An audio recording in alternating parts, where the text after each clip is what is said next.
Hi everyone, welcome to JR Tutorials. I am your friend Rahul Jaiswal. जी हाँ दोस्तों, जो समय एंड जो वीडियो जिसका आपको बहुत समय से इंतजार था वो फाइनली आज पूरा होने जा रहा है। जी हाँ दोस्तों, आज मैं लेकर आ गया हूं आप सभी 10वीं के प्यारे बच्चों के लिए 10th स्टैंडर्ड का लास्ट 50 डे स्ट्रैटेजी वीडियो। जी हाँ दोस्तों, आज के इस वीडियो में हम पूरा का पूरा आप लोग को स्ट्रैटेजी वीडियो एक्सप्लेन करने वाले हैं कि सिर्फ मात्र 50 दिन बचे हुए हैं आपके बोर्ड एग्जामिनेशन 2023 के लिए। तो जो बच्चा इस साल 10वीं का बोर्ड एग्जाम देने जा रहा है तो उसकी जो दिल की धड़कनें हैं वो तो तेज हो गई होगी। तो यार टेंशन की जरूरत नहीं है, आप लोग अच्छी तरीके से पढ़ाई कर रहे हो। वैसे हम लोग पूरा का पूरा सिलेबस पढ़ा के कंप्लीट कर चुके हैं, तो आप लोगों को टेंशन की जरूरत नहीं है, पढ़ाई करते रहो। लेकिन ये स्ट्रैटेजी वीडियो देख लेना, छोटा वीडियो होगा लेकिन बहुत ज्यादा इफेक्टिव होगा। बोलते हैं ना, छोटा तीर गांव करे गंभीर, वैसा वाला टाइप का वीडियो है। बहुत मजेदार होगा, आप लोग एंड तक देखना। पूरा स्टार्टिंग में आपको फेज 1 प्लस फेज 2 दोनों स्ट्रैटेजी बताऊंगा, क्या करना है क्या नहीं करना है, सब चीज बताऊंगा, ध्यान से देखना। लेकिन उसके पहले सबसे इंपॉर्टेंट चीज, इंस्टाग्राम पे मुझे फॉलो नहीं करते हो कर लेना। हमारा सबसे इंपॉर्टेंट JR का एप्लीकेशन, जिसपे आप लोग के लिए बहुत इंपॉर्टेंट क्रैश कोर्स आने वाला है, बहुत जल्दी अनाउंस हो जाएगा। बाकी क्विजेस और टेस्ट सीरीज डेली बेसिस पे आ रहे, तो जाके अटेम्प्ट कर लो, प्ले स्टोर में जाके डाउनलोड कर लेना और लॉगिन हो जाना। ठीक है, अब स्ट्रैटेजी वीडियो करने वाले हैं। ठीक है, तो क्या होगा ये स्ट्रैटेजी वीडियो, तो आइए देखते हैं। तो सबसे पहले हम लोग कुछ इंपॉर्टेंट पॉइंट्स के ऊपर नजर डालेंगे। क्या है वो इंपॉर्टेंट पॉइंट्स, चलो, जो कि है इंपॉर्टेंट डिस्कशन पॉइंट्स। तो ये पहले पॉइंट्स को डिस्कस कर लेते हैं, ये कि ये क्या है, पॉइंट्स क्या है। तो सबसे पहले ध्यान देना बच्चे, देखो मैं फटाफट करूंगा क्योंकि मैं चाहता हूं कि कम समय में आपको ये वीडियो एक्सप्लेन कर दिया जाए। तो इंपॉर्टेंट पॉइंट्स क्या है, जैसे कि दिसंबर हमारा एंड हो चुका है, करेक्ट है, हमारा जो दिसंबर है वो एंड हो चुका है। और आज जो मैं 11 जो वीडियो में बना रहा हूं ये 11 तारीख है, 11th ऑफ जनवरी। ठीक है ना, 11th of January, 11th Jain है आज का तारीख। ठीक है, और आज से अगर हम काउंट करेंगे तो लगभग अप्रोक्सीमेटली 50 दिन हमारे पास बचे हुए हैं आपके बोर्ड एग्जामिनेशन स्टार्ट होने में। इंग्लिश मीडियम की बात करूं, 3 तारीख से 3 मार्च से आपका पेपर शुरू हो रहा है। पहला पेपर मराठी है। मैं टाइम टेबल भी बताने वाला हूं इसी वीडियो के अंदर, आपको टाइम टेबल की एक झलक दिखाऊंगा फिर से। वैसे टाइम टेबल का वीडियो मैंने सेपरेट बनाया हुआ है, लेकिन एक झलक देख लेना, उसमें गैप्स की बात करेंगे, बहुत मजा आएगा। तो देखो, हमारा जो मेन टारगेट था सिलेबस कंप्लीशन का, तो ऑलरेडी एक बार पढ़ा के हमारा पूरा का पूरा सिलेबस हमारा कंप्लीट हो चुका है, फुल तरीके से पढ़ा दिया। और जो सेकंड बैच दूसरी बार जो चल रहा है उसका भी हम लोग अभी तक 95% कंप्लीट हो चुके हैं, कर चुके हैं। दूसरी बार भी पढ़ा के डिजिटल बोर्ड पे जो हम लोग पढ़ा रहे उसका भी 95% हो गया। और मुझे ऐसा लगता है लगभग 4 या 5 दिनों के अंदर, देखो आज 11 जनवरी है, लगभग मतलब मैं आपको बोलता हूं कि ये लगभग 20 तारीख के अंदर ही अंदर आपका पूरा सिलेबस हो जाएगा। और मैंने आपसे प्रॉमिस किया था कि हमारे चैनल JR ट्यूटोरियल्स के ऊपर आपको 1 शॉट लाइव मिलने वाला है। तो उसकी शुरुआत कब से होगी, 1 फरवरी के आसपास से हो जाएगी। हो सकता है उसके पहले ही हो जाए, हो सकता है 1 फरवरी के पहले ही हम लोग स्टार्ट कर दे, लेकिन 1 फरवरी का डेट दिमाग में फिक्स कर लो। 1 शॉट LMR रिवीजन आपको हमारे चैनल पे मिलेगा, वो तो बात हो गई। लेकिन आज इस वीडियो में स्ट्रैटेजी बता रहे हैं आप लोगों को क्या करना है, आप लोगों को कैसे स्ट्रैटेजी बनाना और कैसे पढ़ना, ये चीज हम लोग आज इस वीडियो के अंदर बात कर रहे हैं। तो सबसे पहले यार, ऑलवेज पुश योरसेल्फ, हमेशा अपने आप को पुश करो, आपके ऊपर भरोसा रखो, खुद के ऊपर कमिटमेंट और ट्रस्ट रखो। जब तक कमिटमेंट और ट्रस्ट नहीं रखोगे तब तक कुछ होगा नहीं, भरोसा करो। अब जैसे कि हमारा पूरा सिलेबस कंप्लीट है, पूरा साइंस हमने पढ़ा रखा है, पूरा मैथ्स, पूरा हिस्ट्री, पूरा ज्योग्राफी, पूरा सिविक्स, यानी कि जो आपका पॉलिटिकल साइंस जो सब्जेक्ट होता है वो हमने पूरा पढ़ा रखा है। इंग्लिश ग्रामर हमने पढ़ा रखा है, आप देखोगे तो लगभग 40-50 वीडियो हमने इंग्लिश ग्रामर के ऊपर बनाए हुए हैं। बहुत इंपॉर्टेंटली हिंदी और मराठी की कई सारे वीडियोस अभी चल रहे हैं, बहुत अच्छी तरीके से परफॉर्म कर रहे हैं। मैं देख रहा हूं काफी बच्चे अच्छे से देख रहे हैं, तो आप भी देख सकते हो, बहुत यूजफुल होगा। ये तो बात हो गई इंपॉर्टेंट पॉइंट जो मुझे बताने थे। लेकिन अब आ जाते हैं यहां पे टाइम टेबल पे। तो ये रहा इंग्लिश मीडियम वालों का टाइम टेबल। बाकी हिंदी और मराठी के लिए भी मैंने कुछ हिंट दी थी, तो आप जाके देख सकते हो, कोई परेशानी नहीं है। इंग्लिश मीडियम का 10th बोर्ड का टाइम टेबल अगर आप नोटिस करो, यहां पे अगर आप ध्यान दे पा रहे हो क्लियर कट तरीके से, तो हमारा जो 10th बोर्ड का एग्जाम है वो कितने तारीख को शुरू हो रहा है, 3 मार्च को शुरू हो रहा है। पहला पेपर मराठी है, दूसरा इंग्लिश है 6 मार्च को, 8 तारीख को हिंदी है, 13 तारीख को अलजेब्रा है, 15 तारीख को ज्योमेट्री है, 17 तारीख को साइंस 1 है, 20 तारीख को साइंस 2 है, 23 तारीख को हिस्ट्री पॉलिटिकल साइंस है, 25 को ज्योग्राफी है। टाइमिंग्स भी मेंशन किए हुए, तो आपको टाइम टेबल तो मिल गया, कोई टेंशन वाली बात नहीं। लेकिन ये टाइम टेबल मैं क्यों दिखा रहा हूं आपको, क्योंकि गैप्स बता रहा हूं। Gaps is very important, you know that. क्योंकि देखो क्या होता है कि हम यहां पे तो आपको स्ट्रैटेजी बताएंगे, लेकिन एग्जाम के बीच में जो स्ट्रैटेजी है वो कौन बताएगा, वो भी हम ही बताएंगे, टेंशन मत लेना। देखो अब ये मराठी का पेपर और उसके बाद जो इंग्लिश का पेपर आ रहा है, इसमें आप देखोगे तो 3 के बाद 6 तारीख है, मतलब आपको 4 तारीख 5 तारीख, मतलब 2 दिन का गैप मिल रहा है। मतलब इंग्लिश और मराठी के पेपर में आपको कितने का गैप मिल रहा है, 2 दिन का गैप मिल रहा है। मतलब इंग्लिश पढ़ने के लिए आपके पास 2 दिन है, तो इसमें आप रिवीजन कर सकते हो आराम से। फिर देखो 8 तारीख और 16 इसके बीच में, 13 तारीख के बीच में, मतलब 6 के बाद 8 आता है। हिंदी के लिए सिर्फ 1 दिन गैप दे रखा है उन्होंने, कोई बात नहीं, हम लोग एडजस्ट करेंगे। 1 दिन का गैप है हिंदी के लिए। उसके बाद आता है अलजेब्रा का पेपर के लिए 9, 10, 11, 12, 4 दिन का गैप है यार। अलजेब्रा वालों मजे ही मजे, अलजेब्रा के लिए मजे ही मजे है। मैथ्स 1 मजा आएगा आपको, 4 दिन का रिवीजन करने का गैप मिल गया। उसके बाद देखो ज्योमेट्री में थोड़ा नाइंसाफी किया है, 13 के बाद 14, 15, 14 तारीख का छुट्टी है, मतलब सिर्फ एक दिन आपको छुट्टी मिल रहा है। ओनली 1 डे रिवीजन करने के लिए आपको मिलेगा, मतलब एक एग्जाम के बाद एक दिन छुट्टी, फिर अगला एग्जाम आ जाएगा। फिर सेम साइंस 1 के लिए भी थोड़ा नाइंसाफी है, सिर्फ एक दिन दे रखा है साइंस 1 के लिए। ठीक है, देखो यहां पे एक दिन साइंस 1 के लिए दे रखा है, उसके बाद 18 और 19 छुट्टी है। साइंस 2 के लिए आपको कितना दिन दे रखा है? 2 दिन दे रखा है साइंस 2 के लिए। साइंस 2 के लिए 2 दिन दे रखा है। उसके बाद फिर 2 दिन दिया हुआ है हिस्ट्री एंड पॉलिटिकल साइंस, तो चलो ये अच्छी बात है, कम से कम 2 दिन तो मिला। 2 दिन दे रखा है। लास्ट में 25 तारीख आप ज्योग्राफी देखोगे तो 24 तारीख, मतलब एकमात्र दिन ज्योग्राफी के लिए मिल रहा है 1 डे। ठीक है, तो बहुत सारे बच्चों को यहां पे आपको पता चल गया होगा कि मेरे एग्जाम्स में कितने गैप है, तो आपको ये पता चल गया गैप्स के बारे में। अब गैप्स के बारे में पता चलने के बाद आपको ये मैंने क्यों बताया, देखो ये जल्दी कोई बताता नहीं है, ये मैंने इसलिए बताया है ताकि आपको एक चीज खुद ही रियलाइज हो जाए कि यस मेरे इस एग्जाम, इस सब्जेक्ट के लिए मुझे इतना गैप भी मिलने वाला है। जैसे सीबीएसई बोर्ड का भी मैंने एक वीडियो बनाया था कुछ दिन पहले, तो उसमें ना उनको ना एक एक पेपर के लिए 8-8 दिन का भी गैप दिया हुआ है, बहुत मजेदार तरीके से। लेकिन आप इतने लकी नहीं हो, आपको मैक्सिमम गैप 4 दिन का है, जो कि अलजेब्रा के पेपर के लिए है। करेक्ट है, अलजेब्रा का पेपर मैथ्स 1 आपका बहुत अच्छा जाने वाला है, इतना तो मैं मान के चलता हूं। फुल मार्क्स स्कोर करना अलजेब्रा का पेपर में। चलो ये गैपिंग की बात हो गई, ये किसकी बात हो गई? गैप्स की। अब ये गैप जरूरी इसलिए था ताकि हम लोग खुद एनालाइज कर पाए कि हमें किस पे कितना ज्यादा फोकस करना है, ये आपने समझ लिया। अब देखो, अब हमारा खेल शुरू हो रहा है यहां पे। अब ये क्या दिख रहा है आपको? स्ट्रैटेजी फेज 1 एंड 2, ये जो वर्ड दिख रहा है आपको फेज 1 एंड 2, ये क्या है? मैंने ये स्ट्रैटेजी वीडियो, जो लास्ट 50 डेज जो स्ट्रैटेजी वीडियो है दोस्तों, इसको मैंने 2 हिस्सों में डिवाइड किया है। एक है आपका फेज 1 और दूसरा है आपका फेज 2। फेज 1 जो होगा आपका, ये होगा एकदम कोर, हार्ड कोर लर्निंग, इसमें सिर्फ पढ़ाई करना है, कुछ करना नहीं है, बाकी दूसरा काम सिर्फ पढ़ाई करना, यानी याद करना है, कॉन्सेप्ट को समझना है, हर चीज करना है, सिर्फ यही फेज 1 में। और फेज 2 जो रहेगा वो है आपका रिवीजन, हार्ड कोर रिवीजन। समझ में आ रहा है? समझ में आ रहा है? तो चलिए डिटेल में देखते हैं कि मैं किस बारे में बात कर रहा हूं। देखो ये चीज मैं बता रहा हूं ना, एक रिक्वेस्ट बड़े भाई होने के नाते करना चाहता हूं, बस एक ही रिक्वेस्ट। यार ये जो वीडियो आप देख रहे हो ना, ये आप लोग का डिमांड की वजह से ही बन रहा है। आप जानते हैं कि कितने सारे मुझे कमेंट आ गए, लाइव सेशन में कितने सारे कमेंट प्लस डीएम्स आ गए, इंस्टाग्राम पे बहुत सारी चीजें आ गए, मेंशन आ गए स्टोरी पे मुझे, तो इसके लिए मैं वीडियो बना रहा हूं। तो प्लीज ये वीडियो को ना अपने सारे 10वीं के दोस्तों तक पहुंचा देना, चाहे आपके दोस्त हो चाहे रिलेटिव्स हो, हर एक तक पहुंचा देना। बोलना ये वीडियो देखे बहुत इफेक्टिव होगा और हो सकता है आपका जो 10वीं में 95-90% लाने का जो टारगेट है वो पूरा हो सके। तो टारगेट से याद आया, चलते हैं टारगेट के ऊपर। देखो यहां पे तो सबसे पहले मेक योर टारगेट परसेंटेज। देखो अब बच्चा ऐसा होगा, लास्ट का 50 दिन बाकी है, गिन के 50 दिन बाकी है, बराबर।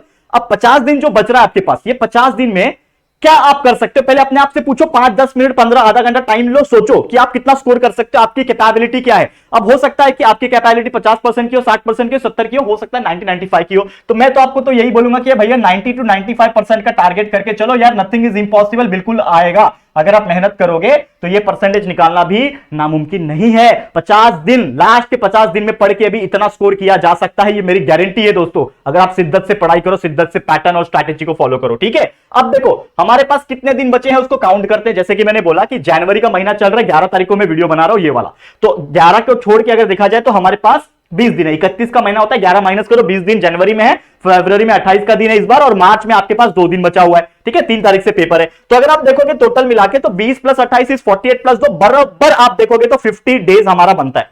बरोबर 50 डेज हमारे पास है, मतलब आज के डेट में हमारे पास कितने दिन बचे हुए हैं? 50 दिन बचे हुए। ठीक है, अब 50 दिन में ही हम लोग को जो भी करना है, याद भी करना है, कॉन्सेप्ट भी लर्न करना है, मैथ प्रैक्टिस भी कर लेना है, प्लस रिवीजन भी कर लेना है। तो कैसे होगा? तो इसके लिए मैंने 2 हिस्सा बनाया है, फेज 1 और फेज 2। ठीक है, और एक और चीज मैं डिस्क्लेमर के साथ बोलना चाहूंगा कि ये जो भी चीज मैं बता रहा हूं जरूरी नहीं है कि आप एग्जैक्ट उसको फॉलो करो। आप अपने हिसाब से, आपके कंफर्ट के हिसाब से, आपके माइंड सेट के हिसाब से आप उसको चेंज कर सकते हो, थोड़ा उसमें अल्टर कर सकते हो, यानी कि थोड़ा बहुत चेंजेस ला सकते हो। ये मेरा तरीका है, लेकिन आप इसमें थोड़ा बहुत एडजस्ट कर सकते हो, ये आप लोग के ऊपर है। ठीक है, तो जरूर से करना। मैं तो चाहता हूं कि आप लोग भी थोड़ा दिमाग लगाओ अपना। तो पहला है फेज 1, जैसे मैंने बोला फेज 1 क्या है? Hardcore learning. ये 11 जनवरी से स्टार्ट होएगा 11 फरवरी तक, मतलब आप आज से ही चालू कर रहे हो, समझ लो ये वीडियो जिस दिन में बना रहा हूं उस दिन ये वीडियो जाएगा, और तभी से चालू कर रहे हो। तो 11 जनवरी से 11 फरवरी तक सिर्फ और सिर्फ आपको हार्डकोर लर्निंग करना है, नथिंग एल्स। ये आपका टोटल 30 दिन का होगा अप्रोक्सीमेटली फेज 1। पहला फेज कितने दिन का होगा? 30 दिन का होगा। फेज 2 कितना होगा? इसमें फेज 2 में क्या करना है आपको? सिर्फ और सिर्फ रिवीजन करना है, जैसे मैंने बोला हार्ड कोर रिवीजन करना है, करेक्ट है। और ये अप्रोक्सीमेटली जैसे ये खत्म हो जाएगा, 11 फरवरी आपका खत्म होगा, अगले दिन 12 तारीख से रिवीजन करना स्टार्ट, और 2 मार्च जब तक आपका पेपर स्टार्ट नहीं होता तब तक आप रिवीजन करोगे, तो ये अप्रोक्सीमेटली 20 दिन होता है। ये 30 दिन, ये 20 दिन, कुल मिला के 50 दिन। 30 दिन हार्डकोर लर्निंग करना है फेज 1 में, और 20 दिन हार्डकोर रिवीजन करना है लास्ट के 20 दिन में। कुल मिला के 50 दिन में एकदम आग लगा देना है, और ट्रस्ट में ये करोगे तो 90-95% इजीली आपको आ जाएगा। ठीक है, अब थोड़ा इलाबोरेट करेंगे, चलते हैं फेज 1 की तरफ। क्या है हमारा फेज 1, देखो यहां पे ध्यान से। तो क्या बोलता है हमारा फेज 1, देखो दोस्तों, तो फेज 1 जो स्ट्रैटेजी है, जैसे मैंने बोला इसमें सिर्फ हार्डकोर लर्निंग करना है, तो यहां पे अगर आप ध्यान दे पाओगे तो ये स्टार्ट हो रहा है हमारा 11 जनवरी से, 30 दिन लगातार चलेगा। इसमें आपको करना क्या है, स्टार्ट स्टडीइंग हेवीली। हेवीली का मतलब क्या होता है, आपके कोई नहीं है, आपके ना दोस्त है, आपके ना माँ बाप है, आपके भाई बहन है, सिर्फ और सिर्फ ये जो 30 दिन का टाइम है इसमें आपको हार्डकोर लर्निंग करना है। पेरेंट्स से हेल्प ले लो, बोलना प्लीज मुझे डिस्टर्ब मत करो, क्योंकि ये 30 दिन अगर मैं इज्जत से एकदम मन लगा के ध्यान लगा के पढ़ लेता हूं तो आपका जो नाम है ना वो मैं ही रोशन करूंगा यार। 90-95% लाके आप खुश हो जाओगे, रिलेटिव्स भी खुश हो जाएंगे और ताना नहीं मारेंगे आके। ठीक है, तो जरूर से उनको बोलना, आपको सपोर्ट करेंगे। Learn hard subject first. बच्चे क्या करते हैं, जो इजी होता है पहले वो याद करते हैं, बोलते हैं अरे मेरा पढ़ के हो गया, पढ़ के हो गया। लेकिन पहले जो हार्ड लग रहा है आपको, जो हार्ड सब्जेक्ट है, जो हार्ड चैप्टर है उसके अंदर, उसको सबसे पहले लर्न करो और उसके बाद इजी वाले पे जाओ, क्योंकि इजी वाला लास्ट में इजीली लर्न हो जाएगा। अब concept plus learn technique follow करो। पहले कंसेप्ट समझो, वीडियोस देखो, कंसेप्ट समझो फटाफट, उसके बाद उसको फटाफट लर्न कर लो। ये टेक्निक फॉलो करो, तुरंत कंसेप्ट समझा, तुरंत लर्न किया। ऐसा नहीं कि आज कंसेप्ट पढ़ रहे हो कल याद करने बैठो, भूल जाओगे। आज कंसेप्ट वीडियो देखा, 1 घंटा वीडियो देखा, तुरंत अगले 1 घंटे में पढ़ाई कर लो। इस टेक्निक को फॉलो करो। साथ ही में लर्न एंड राइट टेक्निक, जो याद किया उसको लिखने की कोशिश करो। एंड इसमें कोई भी रिवीजन नहीं करना, क्योंकि ऑलरेडी फेज 2 में हम रिवीजन करने वाले हैं, तो इसमें सिर्फ और सिर्फ हार्डकोर लर्निंग होगा। Only study and study according to weak and hard subject. जो आपको इजी लगता है वो बाद में, जो हार्ड लगता है वो पहले। अब क्या है फेज 1, डिवाइड करेंगे हम लोग। सबसे पहले अगर देखा जाए तो यहां पे देखो, अभी हमारे पास टोटल 7 सब्जेक्ट है और हमारे पास 30 दिन है, तो कैसे डिवाइड करें। जैसे कि मैं बात करूं तो नॉर्मल देखा जाए तो 7 4 28 होता है, मतलब 30 दिन के अप्रोक्सीमेशन में 7 सब्जेक्ट के हिसाब से हर सब्जेक्ट को 4-4 दिन मिल रहा है। तो सबको 4 दिन तो मैं इक्वल दूंगा नहीं, क्योंकि मेरे लिए हर सब्जेक्ट अलग अलग है। तो मेरे को ऐसा लगता है कि अगर मैं एज ए स्टूडेंट हूं, आपके जगह पे मैं हूं, तो मैं क्या बोलूंगा कि मेरे को ना सबसे ज्यादा टाइम किसमें लगने वाला है पढ़ने के लिए, मुझे हिस्ट्री एंड पॉलिटिकल साइंस में लगने वाला है। तो मैं इसको 6 दिन दूंगा, मैं इसको 6 दिन दूंगा। दोस्तों देखो यहां पे ध्यान से देखना कि मैं क्या कर रहा हूं, हिस्ट्री एंड पॉलिटिकल साइंस को मैं 6 दिन दे रहा हूं। मैं थोड़ा कलर चेंज करता हूं, थोड़ा येलो कलर लेता हूं, ताकि आप लोग को और ज्यादा अच्छी तरीके से दिखाई दे। यहां पे देखो ध्यान से, ठीक है, यहां पे मैं कितना दिन दे रहा हूं, 6 दिन दे रहा हूं, 6 डे दे रहा हूं, दिख रहा है आपको क्लियर। अभी 6 दिन में हिस्ट्री को दे रहा हूं। ज्योग्राफी को भी मेरे को ज्यादा टाइम लगेगा, तो मैं इसको एटलीस्ट कम से कम मुझे ऐसा लगता है मेरे को 4 दिन देना ही पड़ेगा। ठीक है, क्योंकि हिस्ट्री एंड पॉलिटिकल साइंस इसमें 2 सब्जेक्ट, तो 6 दिन दिया, ज्योग्राफी को 4 दिन दिया। साइंस 1 जो है यहां पे मैंने लिखा नहीं क्या, साइंस 1, हाँ अलग से मैं लिख लेता हूं अगर चाहिए तो। ठीक है, साइंस 1 नहीं लिखा क्या मैंने, चलो कोई बात नहीं, लिख लेते हैं हमारे पास। ठीक है, टोटल कितने सब्जेक्ट हो जा रहे हैं उस हिसाब से अगर देखा जाए तो हमारे पास देखो यहां पे जो सब्जेक्ट है टोटल 1 2 3 4 5 6 7 8 9 सब्जेक्ट है। मैंने गलती से 7 सब्जेक्ट लिखा हुआ है ना। टोटल कितने सब्जेक्ट है हमारे पास, टोटल 9 सब्जेक्ट है, करेक्ट है। सब्जेक्ट हमारे पास कितने हैं, 9 है। तो यहां पे एक और मैं ऐड करता हूं, जो कि मेरा साइंस और ये लिखना में रह गया। ठीक है, यहां पे इसको मैं थोड़ा सा ऊपर खसकाता हूं और नीचे यहां पे मैं ऐड करता हूं, जो कि हमारा साइंस सब्जेक्ट। देखो यहां पे, ठीक है ना, 7 हो गया, 8 1 क्या है, साइंस 1।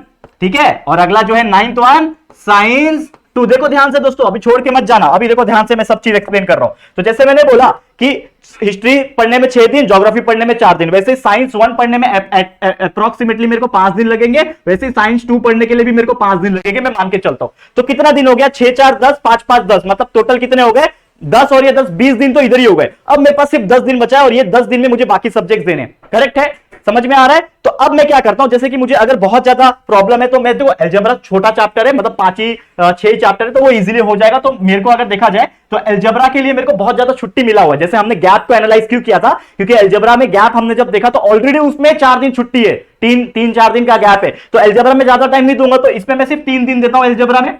ज्योमेट्री में मैं 4 दिन देता हूं, क्योंकि उसके लिए 1 ही दिन गैप है। तो यहां पे 7 हो गया, और इसमें मैं सिर्फ 1 दिन अगर मैं देता हूं, 1 दिन भी कुल मिला के सिर्फ 1 दिन प्योर फोकस कर लो, क्योंकि देखो इसमें आप स्कोर कर पाओगे, ऐसी बात नहीं है। अगर आपको ऐसा लगता है, देखो ये तो मेरा तरीका है, लेकिन अगर आपको ऐसा लगता है कि हिस्ट्री में 6 दिन बहुत ज्यादा हो रहा है, तो आप ये 6 दिन में से 1 दिन इसको दे दो, तो ये 2 हो जाएगा। तो इस प्रकार से आप लैंग्वेजेस में एडजस्ट कर सकते हो। तो ये आपके ऊपर डिपेंड करता है, ये तो मैं आपको तरीका बता रहा हूं कि कैसे करना है, करेक्ट है। तो ये हो गया हमारा फेज 1, जिसमें आपको हार्डकोर लर्निंग करना है, इसके अलावा और कुछ नहीं, ना रिविजन ना कुछ, सिर्फ और सिर्फ पढ़ाई करना है। ये हो गया फेज 1, समझ में आ गया। अब चलो अगले पे चलते हैं, जो कि है हमारा स्ट्रैटेजी फेज नंबर 2। अब जैसे मैंने बोला कि स्ट्रैटेजी फेज नंबर 2 में सिर्फ और सिर्फ हार्डकोर रिवीजन करना है। क्या करना है, हार्डकोर रिवीजन, लिख दो कहीं पे।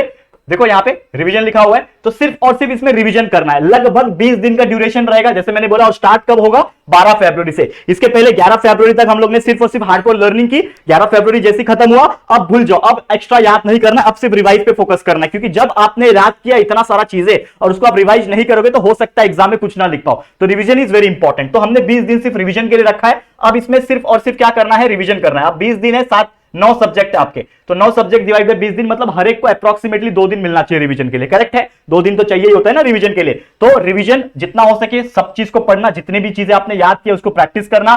सेल्फ टेस्ट देना इंपॉर्टेंट है रिवीजन फेज में। फेज 2 में सेल्फ टेस्ट, मतलब आपने कुछ याद कर लिया तो उसको हाथ रखो और देखो आपको पढ़ने आ रहा है कि नहीं, तो वो पढ़ने की कोशिश करो। और उसके बाद जो चीज आपने पढ़ लिया उसको लिखने की कोशिश करो अच्छे हैंडराइटिंग में, जिसका हैंडराइटिंग भी आपका प्रैक्टिस हो जाएगा। अब यहां पे हमारे पास सब्जेक्ट्स है। अगेन यहां पे मैंने साइंस 1 और साइंस 2 नहीं लिखा हुआ है, तो सबसे पहले इसको मैं साइंस 1 और साइंस 2 जो है वो ऐड कर लेता हूं। यहां पे मैं इसको थोड़ा सा ऊपर खींच लेता हूं और नीचे यहां पे मैं क्या लिखता हूं? साइंस 1 एंड यहां पे साइंस 2 ऐड कर लेता हूं। ठीक है, अब देखो यहां पे मैं यहां पे लिखता हूं, हमारे पास जैसे मैंने बोला कि क्या क्या अवेलेबल है।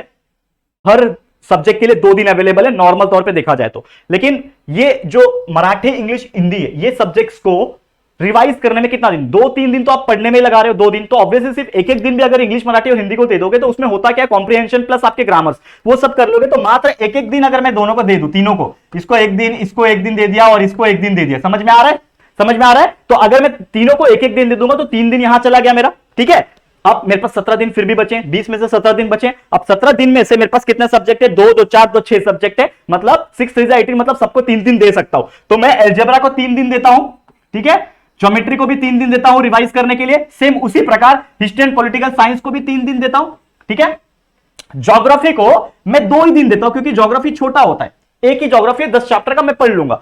साइंस 1 को अगेन 3 दिन देता हूं और वैसे ही साइंस 2 को भी मैं 3 दिन देता हूं। तो उसको काउंट करो, 3 + 3 6 8 11 14 17 और ये 20 हो गया 20 दिन। अब ये 20 दिन में आप इस प्रकार रिवीजन करो, आपका पूरा का पूरा पढ़ के हो जाएगा। और यही है हमारा फेज 2। तो आपने क्या सीखा इस स्ट्रैटेजी वीडियो में? फेज 1 में पूरा हार्डकोर लर्निंग 30 दिन लगातार, अगले फेज 2 में 20 दिन लगातार रिवीजन। बस इतना कर लो दोस्तों, ट्रस्ट मी, आप लोग का पेपर बहुत इजी तरीके से जाएगा। और मेरी तरफ से all the very best. Keep watching and keep rocking and keep learning also, keep sharing also. बस इतना ही बोलना चाहूंगा, यही था मेरी तरफ से स्ट्रैटेजी वीडियो। उम्मीद करता हूं ये आपके लिए बहुत ज्यादा हेल्पफुल रहा होगा। तो इसी के साथ वीडियो समाप्त होता है, ये स्ट्रैटेजी वीडियो। ये वीडियो आपको कैसा लगा प्लीज कमेंट करना। वीडियो पसंद आया है तो प्लीज वीडियो को लाइक करना, अपने दोस्तों के साथ शेयर करना, और पहली बार आए हो चैनल पे तो चैनल को सब्सक्राइब जरूर से कर देना। ठीक है, तो जल्दी मिलेंगे गाइस एक और न्यू वीडियो में, तब तक के लिए thank you and good bye.